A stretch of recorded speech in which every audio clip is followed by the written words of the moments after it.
At narito na naman ang mainit na balita mula sa mundo ng politika. Isang controversial na balita ang muling yumanig sa buong bansa matapos ang paglabas ng mga bagong sospek kaugnay sa pagpatay umano sa ilang testigo ng isang high-profile na kaso. Ayon sa mga ulat, ilang dating opisyal at kilalang personalidad ang pinangalanan sa isang isiniwalat na affidavit kung saan lumilitaw ang pangalan ni President Coting ng Norte Jr. bilang umano'y utak ng krimen.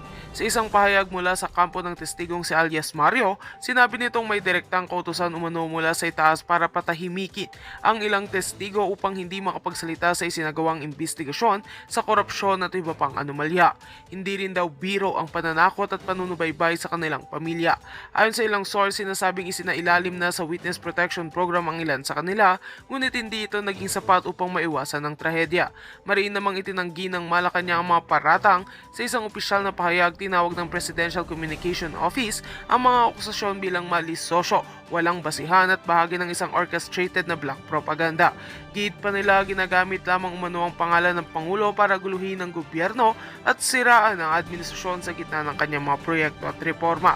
Samantala, nananawagan naman ang mga grupo ng karapatang pantao at ilang senador na magkaroon ng isang independyenteng investigasyon sa mga insidente. Hinihikayat din nila ang Commission on Human Rights at Senado na huwag hayaang matakpan ng katotohanan. Sa ngayon, patuloy pa rin ang pag-usbong ng mga impormasyon at tututukan namin ang kasong ito sa mga susunod na araw. At yan nga ang mga balitang ating pagkakatutukan, at kung bago ka pa lamang sa aking channel ay huwag kakalimutang mag-like, share and subscribe para updated ka sa aming mga bagong balita dito sa Tatak Pinas.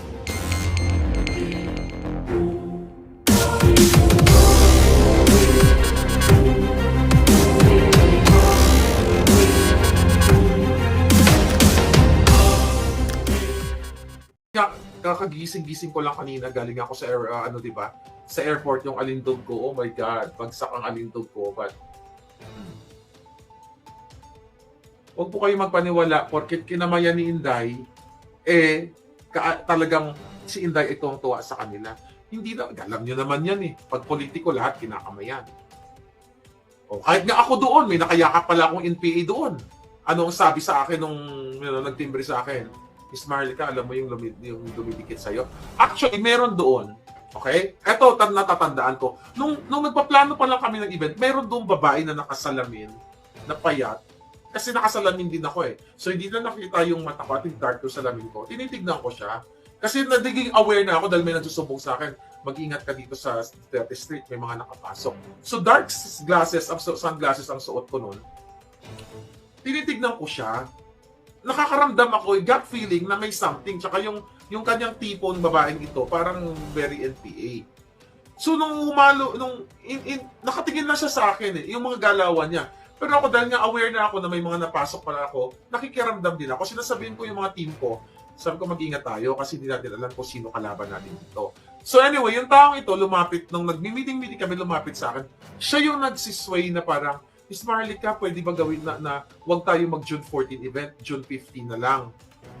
Tapos nalaman-laman ko, aligned pala siya talaga doon sa Joma season at mga kaliwang grupo doon sa June 14 event. Which is, ako naman, in fairness doon sa nag-event, pera-pera lang talaga sila, yung araw ng kalayaan nila. And they're not for, hindi yun para sa mga Duterte. Para yun sa, kumbaga dapat yun neutral lang para sa pangkalatang Pilipino. Pero kasi, syempre, alam mo naman sa community, whether ikaw ay Dilawan, Pulahan, Duterte, uma-attend kami, mga tao talagang ganun. Ako naman, nire-respeto ko yun. So nakita ko lahat yun. Akala ninyo, bubulag-bulag lang yung mata ko, hindi ko nakikita. Akala ninyo wala tayong nakakarating na impormasyon. Oh. Now, so bayad pala, kaya nagkaroon ng away-away. Ako wala akong kinalaman dun. Alam nyo, wala akong kinalaman dun, di ba? Pero now, you have to know. Number 1, inuutusan ako ng grupo nila na tirahin ko si Hanilet. Gusto nilang vlog ko, i-counter ko. Ano ko gago? Patapos ko interview yung tao sa aawayin ko. Personal po ang kanilang galit. Hindi sila para sa political. Dahil si Inday Sara, di ba? Ano sabi ni Inday Sara? Sinusunod ko lang yung tatay ko, napagkasunduin sila. Di ba? Sinasabi ni Inday yan, hindi naman pwede si Inday, ikaw gago ka, ikaw ganito ka. Sinusunod lang yung tatay ko pag ayusin na lahat para magkaroon ng harmonious relationship. Tapos kayo, magtandem kayo para sirain si Miss Hanilet.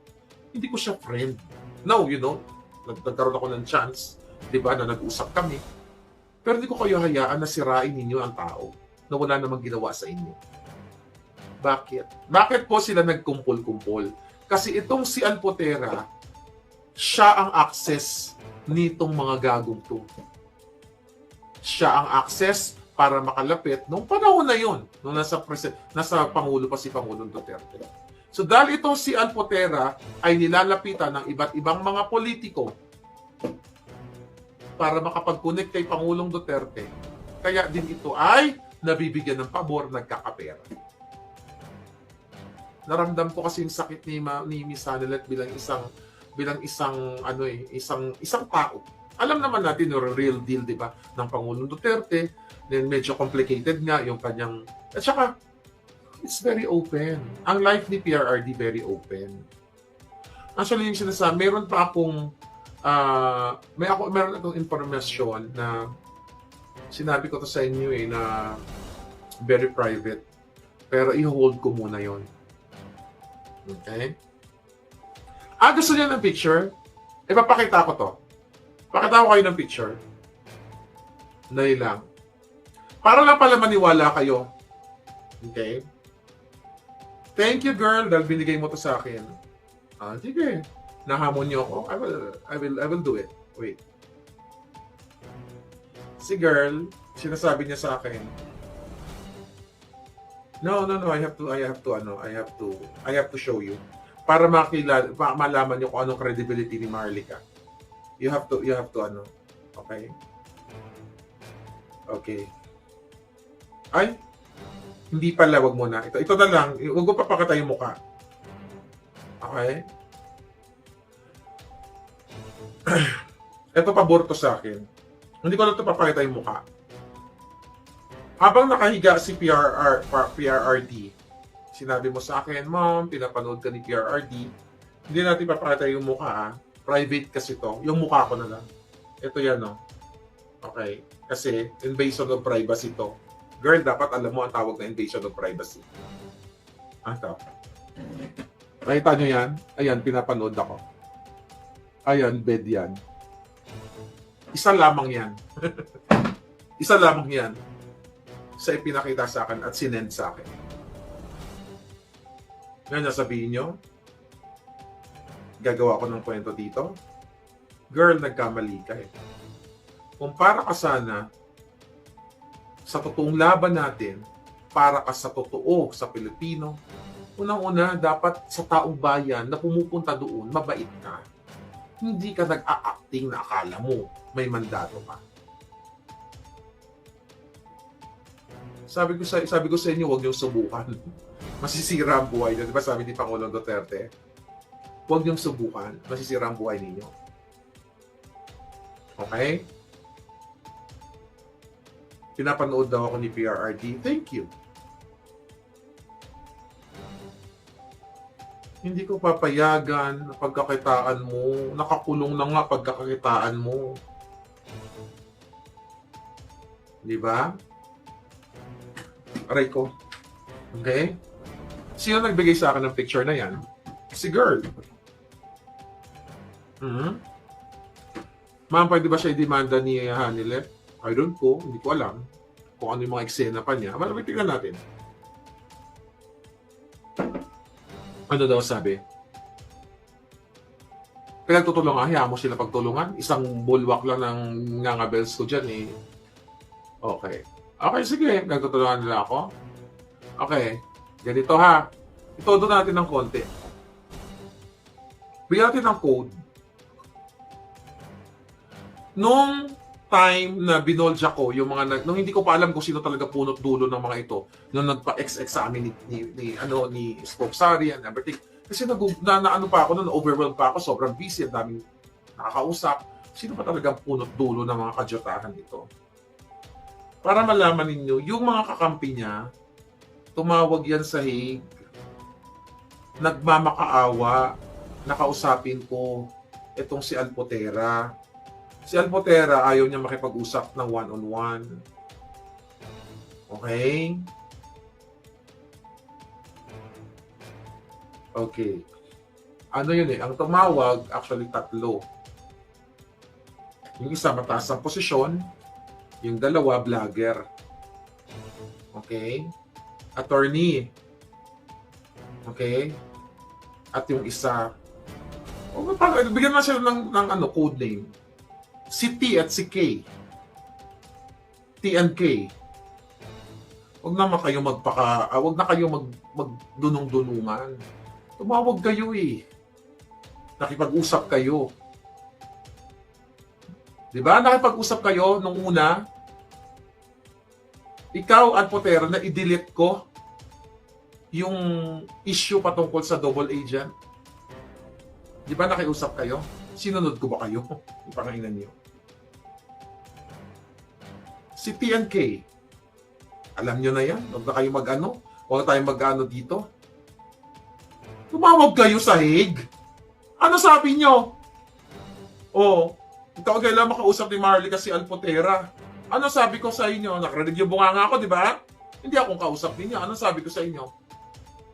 Bakit kayo kasali? Si Alpotera lang kami mag-usap dalawa. Hindi kayo kasali. Wala naman kayo alam sa issue eh. Sakay kayo ng sakay. Isang punto lang. Magkaibigan tayo. May group chat tayo. Bakit tayo nyo dumiretso sa akin? Dapat maayos naman tayo. O Miss Marley ka, pwede ba tayo mag-usap? Kung saan-saan kasi kayong linya dumadaan. Ngayon, magsama-sama kayong lahat. Kaya kayo kumakampi kay Alpotera at sinisira nyo si Anilet kasi nakakakuha kayo ng perks. If you are for the Duterte's family, hindi kayo nagsaside sa isa lang. Ako, ikaw, Alpotera, hindi sa nagsaside ako, natutuwa ako doon sa presence mo nung una dahil at least merong mga nag-gather. Natutuwa ako sa ganun. Natutuwa ako sa presence ng lahat ng pamilya. Pero yung pagkakitahan nyo, puking inan nyo. Yan ang totoo. O, yun, isa-isahin, marami akong bala. Gusto nyo ba? Bibigyan ko lang kayo ng partida.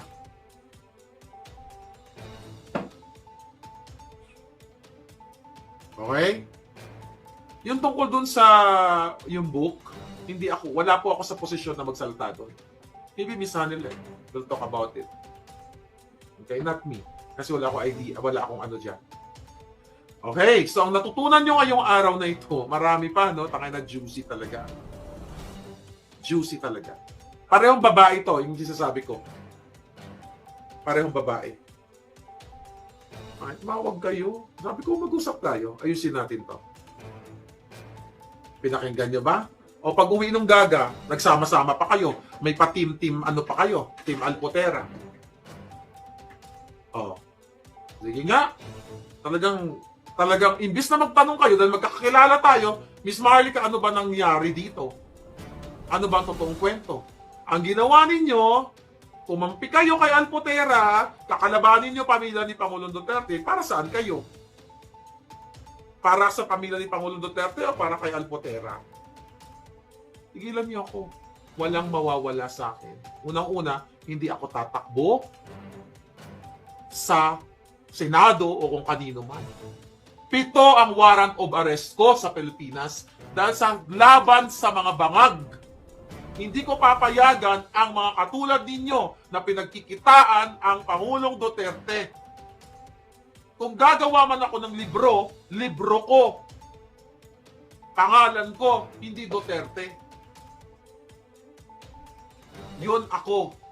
Although wala naman nagbabawal, kahit kayo sumulat kayo ng kanino mga pangalan ninyong. Pero Duterte title. Pero wala akong alam sa ano na yan. Wala akong alam sa mga book na yan. Double agent, mamili kayo. Tandaan nyo, si Bangag at si Inday Sara nagtandem, lahat tayo nag-unite. Di ba? Sinira si Inday Sara. Ngayon, huwag ka na Marley ka kasi nakakagulo ka lang. Abangan nyo ang 2028. Baka hindi nyo alam, ang kalaban pala natin ay yung nagpapanggap ngayon. Okay? So, nasa mga kamay ninyo. Do you think, ang sabi ng iba, uy, Marley ka, ganyan-ganyan, nagpa-follow ako sa'yo, nag-create ka ng division, i-unfollow na kita. Eh, di go ahead! Di ba? Ganun lang naman. Do you think naapektuhan ako? Ay na, million na nga yung followers natin, tinake down ng mga bangag, naapektuhan ba ako? Do you think maapektuhan ako dahil mawawala yung page ko? 2 page po, 2 page ang tinanggal ng mga bangag. Yung isa, almost 1 million followers. Yung isa, that's 100 like. Combined, 1 million may get. Oh, yun lang. Tumawag kayo eh. Huwag yung lukuhin ng tao. Huwag nyo nang pilitin na yung T at K papangalanan ko pa. At least pwede pang papagbintangan kung sino. Andito ba si Sas? Hi, baby girl. Wala yan, hindi yan kasali si Palangga. Nananahimik yan sa chai. Oo, wala yan. Iba ang alignment ni baby girl. Laban namin pareho. Oo, bakit mo ako pinatitigil? Di lumayas ka. Di ba? Lumayas kayo.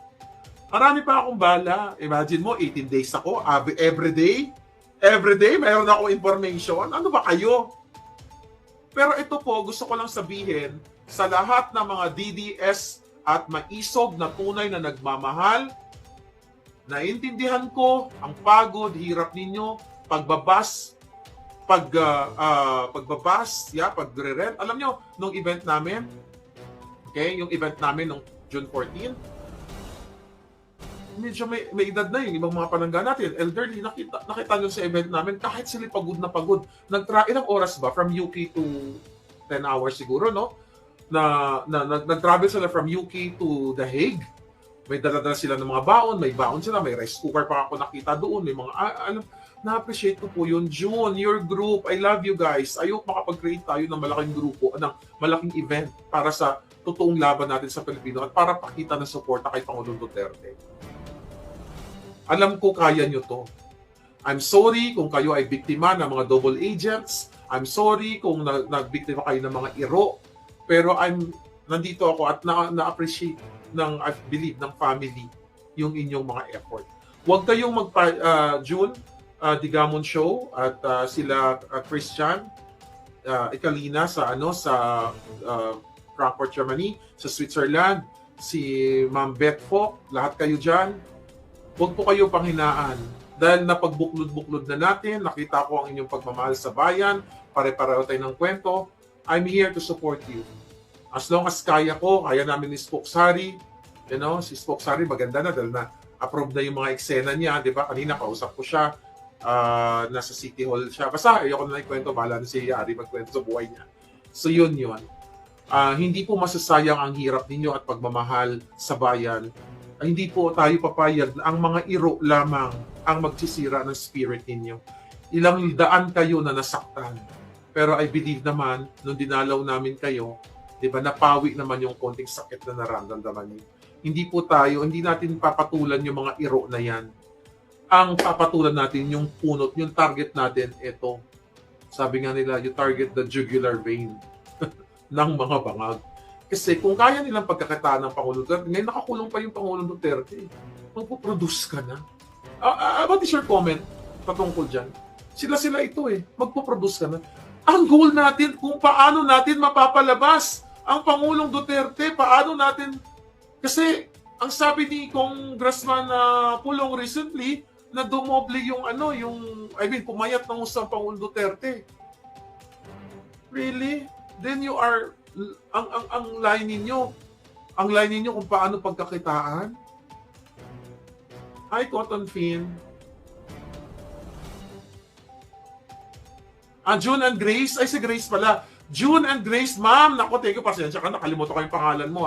Ang galing-galing nyo mag-perform. Kayo po talaga nagpasaya din yung mga DJs. Thank you so much.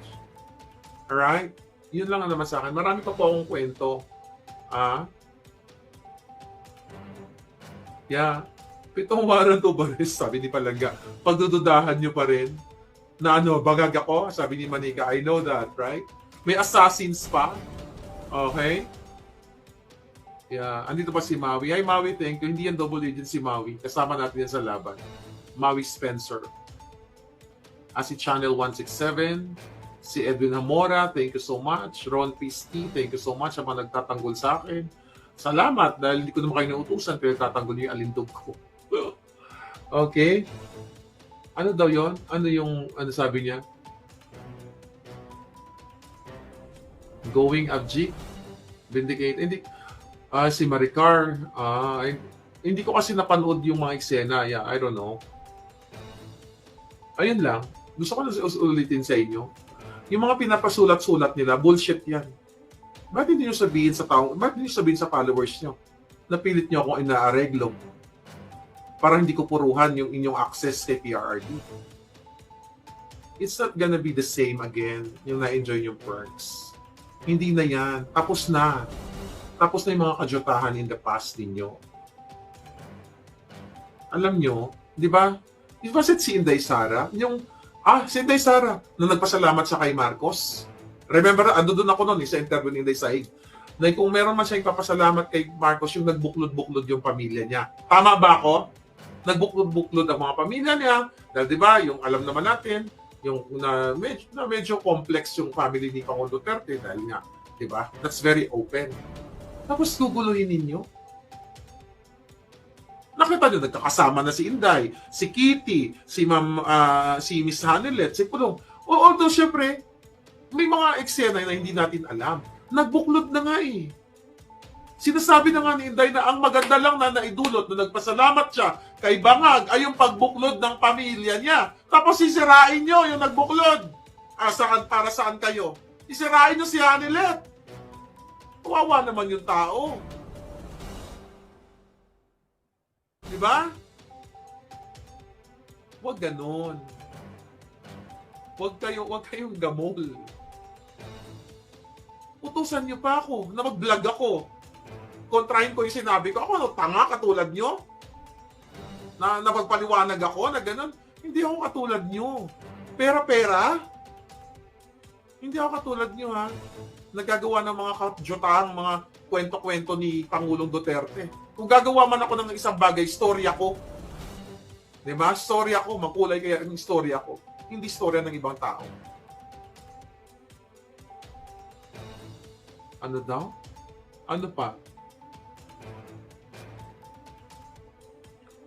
Kung malalaman nyo lang, yung isang pinaka-hinahawak-hawakan ko, bibitinin ko muna kayo. I don't know kung ikukwento ko sa inyo yan, pero yung sinasabi kong pambabastos kay Pangulong Duterte, kung malaman nyo to, baka kayo mismo tarakan nyo yung mga hitad na yan. Yung alpoter, baka tarakan nyo ng saba sa ngangabels niya. Unbecoming, darling. Yung ginawa mo. Hindi maganda. If you love the Dutertes, but you don't love Duterte at all. Ang love mo money. Magpaliwanag ka nga, saan galing 30,000 euros, girl? Girl, saan galing ang 30,000 euros? Bakit ganon? Wala ka ng mukha kasi kasuyo man ng mga Junakis. Visit ka. Di ba? Wala na. Doon po sa mga politiko na lumalapit dito, wala na kayo mahita dyan. Kaya tigil nyo na, hindi na po kayo makaka-access. Yan ang totoo. Wala na po yan. Wala na po kayo. Wala na si Pangulong Duterte sa Malacanang.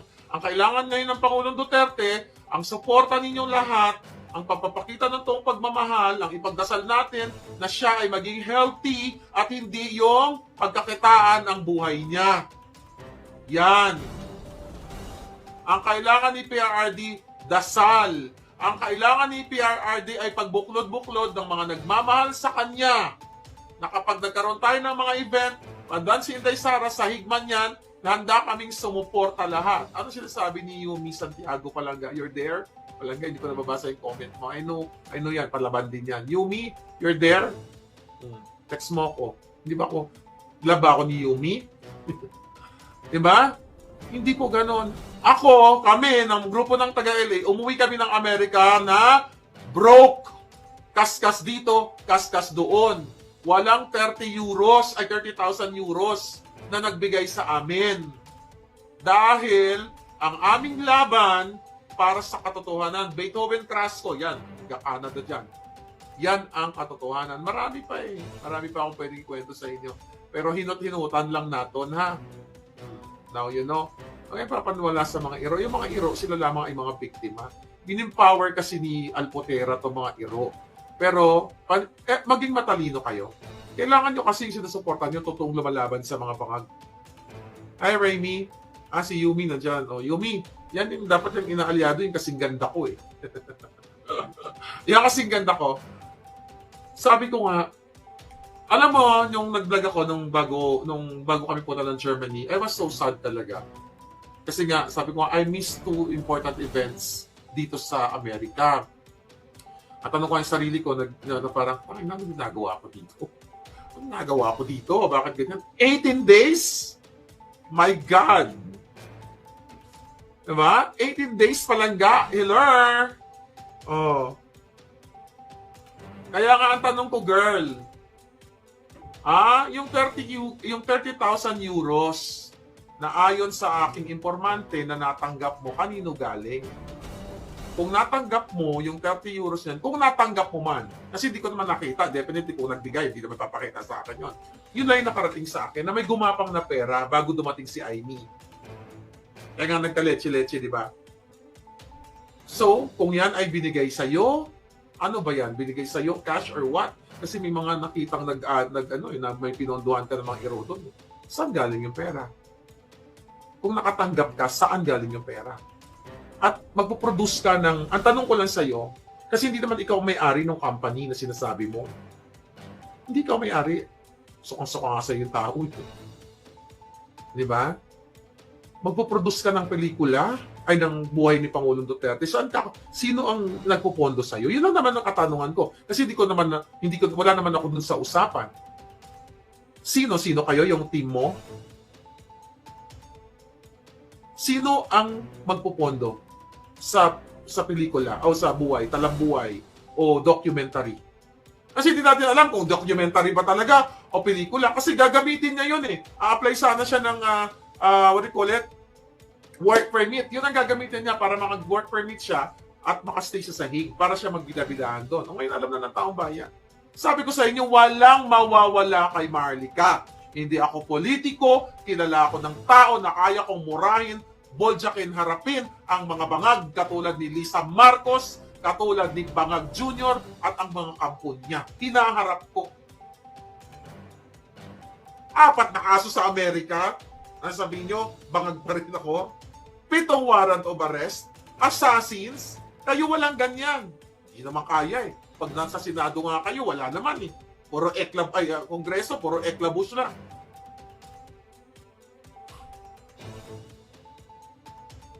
Hindi nyo kaya hindi ko naman sinabing makipaggurguran kayo. Hindi nyo kaya ang totoong laban. Patwitams lang kayo. Doon lang kayo sa safe side. Ako, hinarap ko. Kamatayan, hinaharap ko. Kayo, kapag nadunggol na kayo, nasa safe side kayo. Di ba? Wag ako ha. Oh. Sige, magsalita pa kayo, papangalanan ko talaga kayo. Ang dami kong impormasyon. Di ba? Yan ang totoong chika boom boom. Okay, but I miss you already, yung ating mga palangga, kaya para may importante nag-message sa atin. Nancy Trinidad, thank you so much. Yun lang, mga palangga. Marami pa akong pwedeng sa inyo. Depende. Atong mga impormasyon ko, depende sa reaction ng mga Jotang Ginimes. Diba? Huwag kayo gumamit ng trolls nyo. Diba? Total matapang kayo, matatalino kayo. Diba yun ang portrayal nyo? Matalino, magaling, abogado, Jotang Ginimes, lahat. Mention my name. If you're really brave enough. Don't use other people. Kasi ako nagre-retaliate lang ako sa kaputahan nyo. Binigyan ko kayo ng tsansa na mag-ayos tayo. Dahil ayaw ko ng ganito. Pero talagang nagkampi-kampi kayo eh. Team Alpotera, Team Double Agents versus Maharlika. Eh kung magaling kayo at matalino kayo, bakit kailangan nyo magkampi-kampi? Ako lang kalaban nyo eh. Di ba? O meron pa kayong mga double agent sa Hague. Meron pa kayong Joma season aligned. Ano? Hindi ko pa alam kasi kagigisi. Kaano ko lang pala. Wala pa ako nakikita mga post. Anyway, yun lang muna. At least, alam nyo ang side ko. Sa susunod na mga panahon, dahil series nga ito, tignan natin kung ano yung mga